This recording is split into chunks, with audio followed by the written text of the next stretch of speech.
When I opened the door that Saturday morning and saw her standing there, smiling, holding a basket of muffins, my heart clenched before my mind could even catch up. There she was, Lila, my best friend since college, the woman who knew every corner of my heart, standing on my doorstep like she hadn't disappeared for almost 2 years. "Hey, stranger," she said softly, like nothing had happened. "I was just in the neighborhood." The smell of blueberries and cinnamon drifted up from the basket. I remember thinking how familiar it was, that she'd always bake when she had something to confess. But I didn't know, not yet, that this time the confession would break something I could never fully repair. Before everything fell apart, life was quiet, maybe even a little lonely but steady. My name is Marissa. I'm 38, a teacher at the local elementary school, and a mother to one, my daughter, Ella. She's 13 now, but back then she was just entering that awkward, dreamy age when she still held my hand in public, but rolled her eyes when I corrected her grammar. Her father, David, and I had been divorced for nearly 3 years. We'd been college sweethearts, married young, naive, believing love could outshout exhaustion and unpaid bills. It couldn't. Our marriage ended quietly without shouting or broken plates. Just distance, the kind that creeps in so slowly you don't even notice, until one day you realize you've become polite strangers in the same kitchen. We shared custody of Ella. He had her on weekends, I had her during the week. It wasn't easy, but we tried to keep it civil, for her sake. David was decent in his way, not cruel, not unfaithful, just absent when it mattered. And through it all, Lila had been my anchor. Lila and I met in our first year of university. She was the wild one, all laughter and confidence, the kind of woman who could walk into any room and make it warmer. I was quieter, the listener, the one she called at 2 a.m. when she'd had her heart broken or needed a place to crash. When David and I married, Lila stood beside me in peach silk, dabbing tears as we said our vows. She'd always joked that David was too serious for her taste. I remember her exact words once over coffee after my wedding shower. "You picked the solid one, Riss." Me, I'd need someone who keeps me guessing, but you need safe, I laughed then. I didn't know I'd remember that sentence years later, when it would sting like a prophecy. After the divorce, Lila disappeared for a while. Said she was moving to another city for work, some marketing job that demanded her weekends. We texted now and then, birthdays mostly. I missed her, but I told myself people drift apart. Until that morning. The basket of muffins, her bright smile, the way her eyes scanned my living room like she was searching for ghosts. "Come in," I said, because even then, even after years of distance, I couldn't be rude to her. She stepped inside, her heels clicking softly against the tile. "You haven't changed a bit, Riss," she said, eyes sweeping over my modest home. I smiled politely. "You have. Your hair's darker," she laughed, tucking a strand behind her ear. "Yeah, I guess life changes people, huh?" I offered her tea. We sat across from each other, steam curling between us like a veil. She asked about Ella, her school, her art classes, her friends. I noticed she never asked about David, and I didn't bring him up. The air felt fragile, like one wrong word might shatter it. When she left, I stood at the door and watched her car pull away. A sleek black SUV. She'd always driven old beaters before. I remember thinking, she's done well for herself. Then I went inside, sliced one of her muffins in half, and felt something twist in my chest. Because beneath the sweet scent of blueberries, there was a faint trace of something I hadn't smelled in years, the cologne David used to wear. The first few weeks after her visit, I tried to brush off the unease.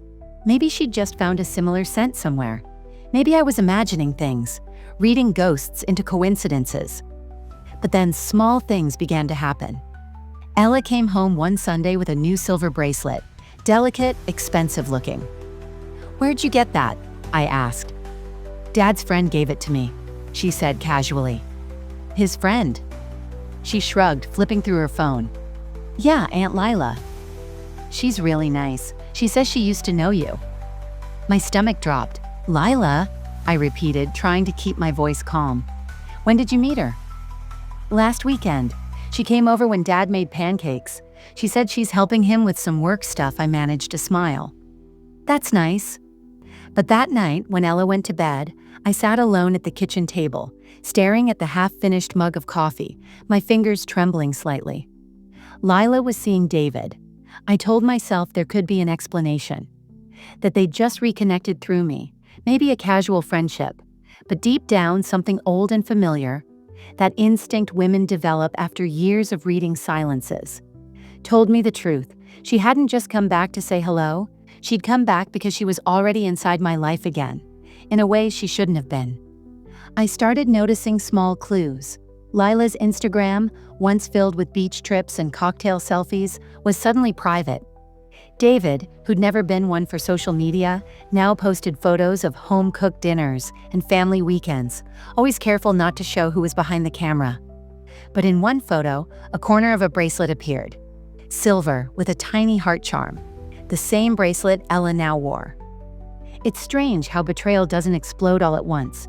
It seeps in slowly, through photos, through silences, through the way your daughter says someone's name with affection. Lila, Aunt Lila. I didn't confront her right away, not yet. I needed to be sure, because if I was wrong, I'd lose not just a friend, I'd confuse my child too. But if I was right, then I'd already lost them both. One afternoon, I called Lila. She answered on the third ring, her voice bright but guarded. "Riss, I was just thinking about you." "Were you?" I asked quietly. "Because I was thinking about you too." There was a pause, then careful, "Everything okay?" "I heard you've been spending time with Ella." Another pause, longer this time. "Oh yeah, David mentioned it. He thought it'd be nice for her to have another woman around sometimes." I gripped the phone tighter. "Another woman?" "Riss," she said, sighing, "don't make this weird. We just bumped into each other. We got along, that's all." But her tone, that calm, slightly patronizing tone she used when she was lying, told me otherwise. I hung up not long after, and that night, lying in bed, I realized something that made my throat close. She hadn't said your ex-husband. She'd said David, as if he were hers now, not mine. It was a Friday afternoon when everything finally cracked open. I had gone to pick Ella up from David's place. He lived across town, in a quiet cul-de-sac where every lawn looked perfectly combed. It was his weekend, but he'd texted that Ella wasn't feeling well and wanted to come home early. I parked outside the house I used to live in, the one I'd chosen back when we were still trying to save our marriage. The front yard looked different. Trimmed hedges, new curtains, the porch painted a pale blue I didn't recognize. I knocked softly. Ella opened the door, wrapped in a blanket. "Mom," she said, smiling sleepily. "Come in." "Thanks, baby." I brushed her hair back, checking her forehead. "You okay?" "Yeah, just a headache. Dad's making tea." Then I heard it. A voice from the kitchen, light, familiar, almost musical. "Mint or chamomile?" I froze. It wasn't David's voice. It was hers. Lila stepped into the doorway, holding 2 mugs. Her hair was tied back. She wore one of David's old sweatshirts, and when her eyes met mine, for the briefest second, just a flicker, her smile faltered. "Marissa," she said softly, "you're early." I didn't answer. My gaze darted to her hands, to the silver band glinting on her left ring finger. A wedding ring. My pulse pounded in my ears. What is this?" I asked, my voice breaking without my permission. David appeared behind her, mug in hand, eyes wide. "Marissa, no," I said, shaking my head. Don't you dare." Lila set the mugs down carefully, her hands trembling just slightly. "Riss, I was going to tell you." "When?" "After you finished playing house with my child?" My voice cracked. I wasn't yelling, not quite, but it came out raw, like something torn open. Ella looked between us, confused. "Mom? What's wrong?" I forced a shaky breath. "Sweetheart, could you go to your room for a minute?" She hesitated, looking at Lila, then at me. Then she nodded and went upstairs. The moment she was gone, the silence was suffocating. "You married her," I whispered, looking at David. "You actually married my best friend." He rubbed the back of his neck, his old nervous tick. "It just happened, Marissa." We reconnected. It wasn't planned reconnected. I laughed bitterly. "Did you reconnect before or after you started hiding it from me and my daughter?" Lila stepped forward, her voice trembling. "We weren't hiding it to hurt you. We just wanted things to settle before..." "Before what?" I snapped. "Before I figured out that my best friend is now my child's stepmother?" Tears welled in her eyes. I love him, Riss. I didn't mean for it to happen this way. Her voice was soft, pleading, but all I could hear was betrayal layered over years of shared secrets, sleepovers, tears, birthdays. You were supposed to have my back, I whispered, not take what was mine. David isn't yours anymore, she said quietly. That line, that simple, calm sentence, felt like a knife sliding between my ribs. I didn't even remember walking out. One moment I was standing in that kitchen, and the next I was in my car, gripping the steering wheel, my chest heaving like I'd run a marathon. On the passenger seat sat one of the mugs she'd brought in. I must have grabbed it without realizing. It smelled faintly of mint. It took me 15 minutes before I could even start the engine. That night, Ella called me. Mom? Her voice was small. Dad said you were upset. I tried to keep my tone even. I just wasn't expecting a surprise like that. Did you know? She asked. Know what, sweetheart? That Dad and Aunt Lila got married. My heart sank. He told you? Yeah, a few weeks ago. They said they didn't want me to feel weird about it, but I didn't think you didn't know. Her voice trailed off. I swallowed hard. It's okay, baby. You didn't do anything wrong. I like her, Mom, she said hesitantly. She's nice to me. She helps me with my hair. She listens when I talk. Something in me twisted. Guilt, jealousy, grief, all at once. That's good, I managed. I'm glad she's kind to you. But when I hung up, I sat in the dark for a long time, staring at the ceiling, feeling like I'd lost my best friend and my daughter in one blow. The following week, I didn't sleep much. My mind kept replaying their faces. His guilt, her trembling hands, the ring. But I wasn't going to scream or beg. I'd learned over the years that silence could be sharper than shouting. So I waited. When Ella came home the next Wednesday, she had a small notebook tucked under her arm, a new one with gold edges and a ribbon bookmark. Lila gave it to me, she said proudly. She said writing helps when you feel confused. I smiled thinly. That's sweet. That night, when Ella went to bed, I sat at the kitchen table and looked at the notebook. The inscription on the inside cover read, To Ella, for all your brave, beautiful thoughts. Love, Lila. My throat tightened. This woman, my friend, was weaving herself into my daughter's heart, gently, almost tenderly, erasing me one kindness at a time. I wouldn't let that happen. So I started my own quiet counterweight. Small things, steady things. I volunteered for the school art fair, the one Lila had promised to help with, but forgot. I made Ella's favorite breakfast before school, blueberry pancakes, not the frozen kind David bought, and when she started talking about something she'd done with Lila, I didn't interrupt. I just listened, calmly, because I knew one day the truth would come out, not through anger, but through time. Still, something inside me needed closure, not revenge, just truth. So I sent Lila a message. We need to talk, woman to woman. She replied quickly, I agree. Tomorrow, my place? I hesitated. Okay. The next day, I drove across town to the address she sent. It was a townhouse, modern, pristine, decorated in the warm, minimalist style she'd always loved. The smell of lavender drifted through the hallway when she opened the door. She looked tired. Her smile didn't reach her eyes. Thank you for coming, she said. I've been wanting to talk to you, but it's hard to look someone in the eye after you've betrayed them? She flinched. I deserve that. We sat in her living room across from each other like strangers. Why him, Lila? I asked softly. Of all the men in the world, why him? She stared into her cup. I didn't plan it, Riss. After you divorced, he called me once.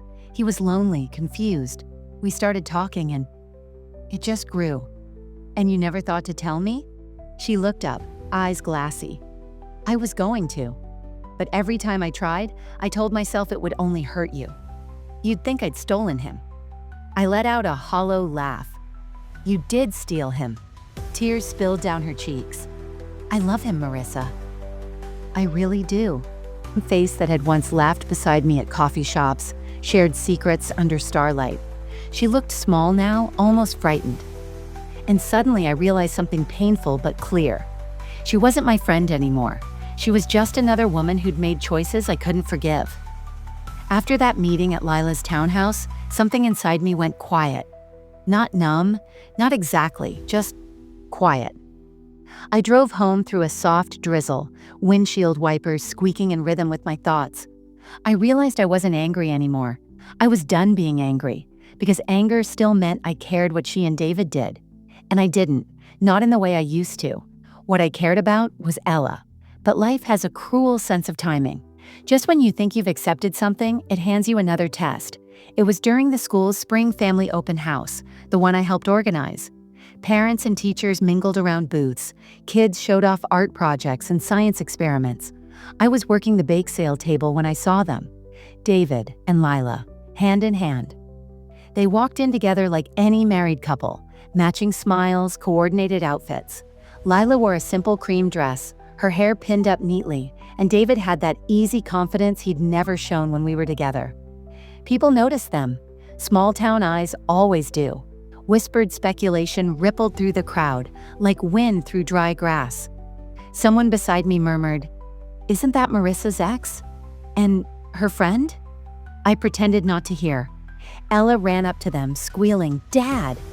Lila, and threw her arms around them, and right there, in the middle of the gym, with paper streamers fluttering above and laughter echoing off the walls, something broke all over again.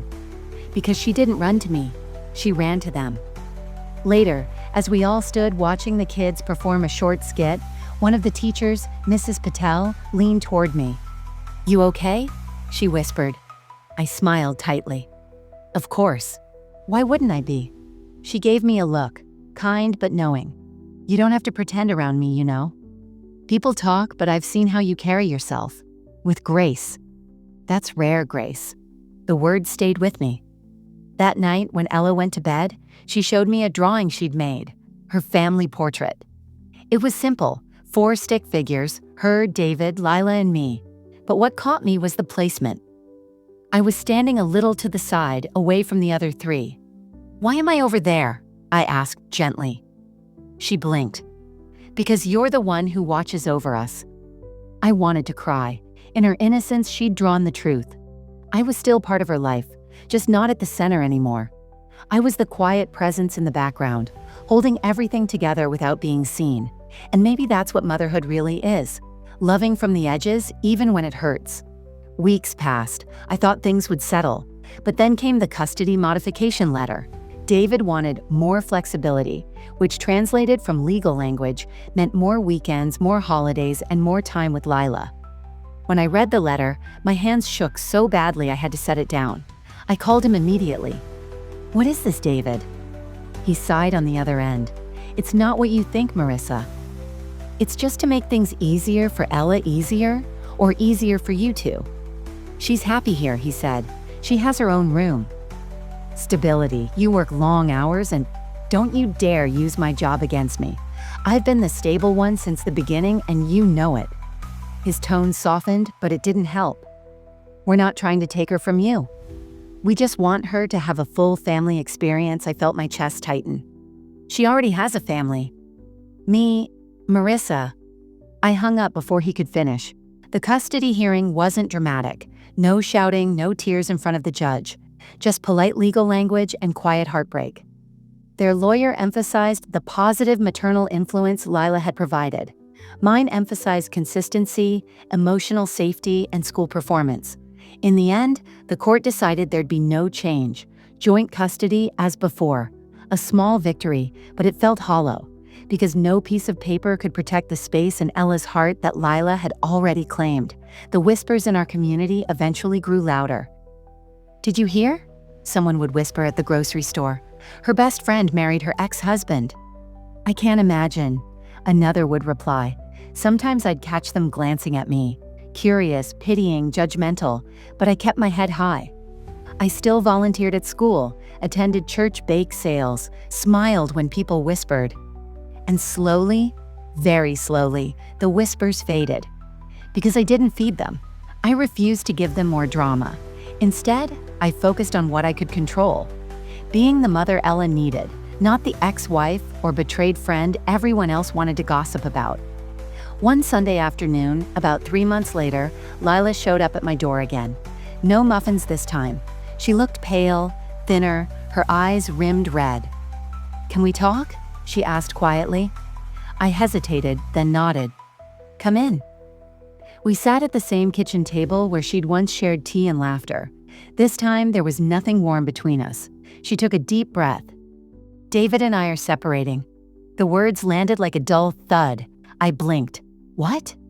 "He's been distant. Angry. I think he regrets everything." Her voice broke. "I tried, Riss. I tried to make it work, but..." I raised a hand. "I don't. Please, you don't owe me your side of it." She wiped at her cheeks. "I just wanted to say I'm sorry. For everything. For how I hurt you. For not telling you sooner. I thought love would justify it, but it doesn't. It never does." For a long moment, I said nothing. I just studied her face. The regret. The exhaustion. Then I whispered, "You didn't just hurt me, Lila. You broke something sacred. But I believe people carry their own punishment. You don't need mine." She nodded, tears spilling freely. "Thank you." She stood to leave, but before she reached the door, she turned back. "You were always the better woman, Riss." I see that now. When she left, the house felt oddly lighter, like some lingering shadow had finally walked out with her. That night, I made dinner with Ella, pasta and garlic bread. She hummed while she set the table, her hair pulled into a messy bun. "Dad said he's moving to another city for work," she said casually. "He and Lila aren't living together anymore." "Oh," I said softly. She nodded. "Lila said she still wants to see me sometimes. Is that okay?" I looked at her earnest eyes, her innocence, and I realized something. Lila may have failed as a friend, but she'd been kind to my child, and kindness, even from broken people, deserves a place in the world. "That's okay, sweetheart," I said, "as long as it makes you happy." She smiled, hugging me. "You're the best, Mom." And in that moment, for the first time in a long while, I felt peace. Not triumph, not revenge, just peace. Because life had shown me something profound, that you can't control who betrays you, but you can control what kind of person you become after. Peace doesn't come all at once. It comes quietly, like sunlight creeping through the curtains after a long night. In the months that followed, my life began to take on a new rhythm. Mornings weren't filled with anxious thoughts or checking my phone for messages that might sting. I woke up early, made coffee, and sometimes just sat by the window, watching the neighborhood come alive. Ella started middle school that fall. She'd grown taller, more independent, with that teenage blend of attitude and tenderness. But she was happy, and that was enough. David's visits became less frequent after his move. The distance softened everything, the tension, the bitterness, the memories. When he came to town, we'd meet at a cafe halfway between our homes to discuss Ella's school or her dance recitals. We'd learned how to be civil again, not friends, not enemies, just two people who once loved, lost, and shared something that would always bind us. One day, after dropping Ella off at her father's, I drove past the old lake house where Lila and I used to spend summers together. Back when friendship felt like a forever thing. The house was empty now, shutters drawn, yard overgrown. I parked by the gate and sat there for a while, remembering. We were 19 when we first came there, two girls with nothing but dreams and the belief that friendship could outlast any storm.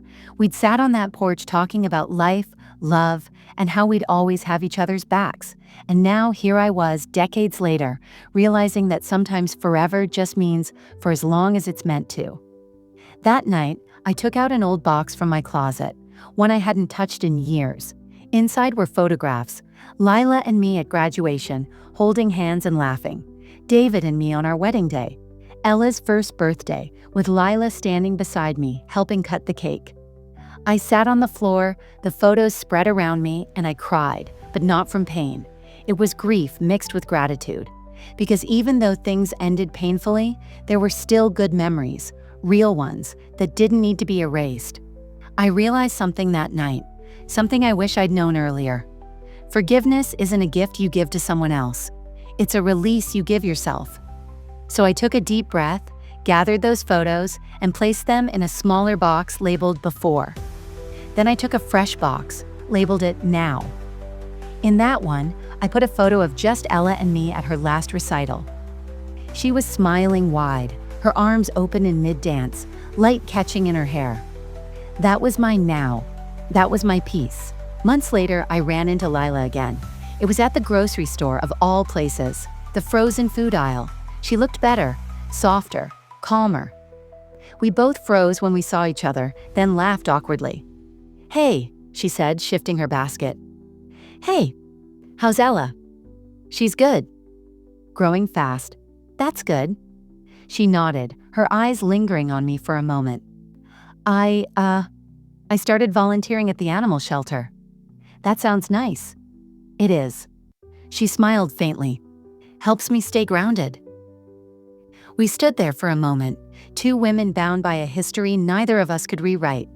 Then, as I turned to leave, she said quietly, "You know, I really did love her like she was my own." "I hope you know that." I paused. "I do," I said, "and I'm grateful for that." It was the truth. We didn't need to be friends again. But in that brief exchange, something healed. Something small but real. One evening not long after, I was cooking dinner when Ella came into the kitchen holding her phone. "Mom," she said, "our teacher asked us to write about someone we admire most." "I picked you," I smiled. "Oh? Why me?" She shrugged, a little shy. "Because you never let anger win." That one sentence nearly undid me. After she went back to her room, I sat down, spoon in hand, staring at the simmering sauce on the stove. She didn't know it, but that was all I'd ever wanted, to teach her not just how to survive heartbreak, but how to rise above it with grace. Because if betrayal teaches you anything, it's this. People can break your heart, but only you can choose whether to let it stay broken. The following spring, I started a small blog, just a private corner of the internet where I shared little reflections on motherhood, forgiveness, and healing. To my surprise, people started reading. Women from all over wrote to me. Women who'd been betrayed by friends, spouses, family. They shared their pain, their survival, their rebirth, and in their stories I found strength. One message in particular stood out. A woman wrote, "You make me believe it's possible to forgive without forgetting." Thank you for showing what strength really looks like. I stared at that message for a long time, because that was the lesson I hadn't even realized I was living. Forgiveness doesn't erase the story. It just changes how it ends. A year later, David remarried, someone new from his new city. When Ella told me, I felt no sting, just a gentle acceptance. People move on, so did I. I didn't fall in love again, not yet, but I started loving my life again. The slow mornings, the smell of rain on the porch, the laughter echoing through the house when Ella and I baked cookies on Sundays. That, to me, was enough. And sometimes, enough is more than plenty. The last time I saw Lila was 2 years later. It was at Ella's high school graduation. She came quietly, sitting a few rows behind me. After the ceremony, as everyone mingled and hugged, she approached me. "She's incredible," she said softly. "She is," I agreed. We stood side by side, watching Ella laugh with her friends, tossing her cap into the air. There was no bitterness left between us, just two mothers, both proud, both human, both finally free of what once chained us. As the sun dipped low, casting long golden streaks across the field, I realized I had finally come full circle. I had lost a friend. I had lost a marriage. But I had found myself again, stronger, steadier, and unafraid of loving even after loss. Because betrayal may have rewritten my story, but healing let me reclaim the ending.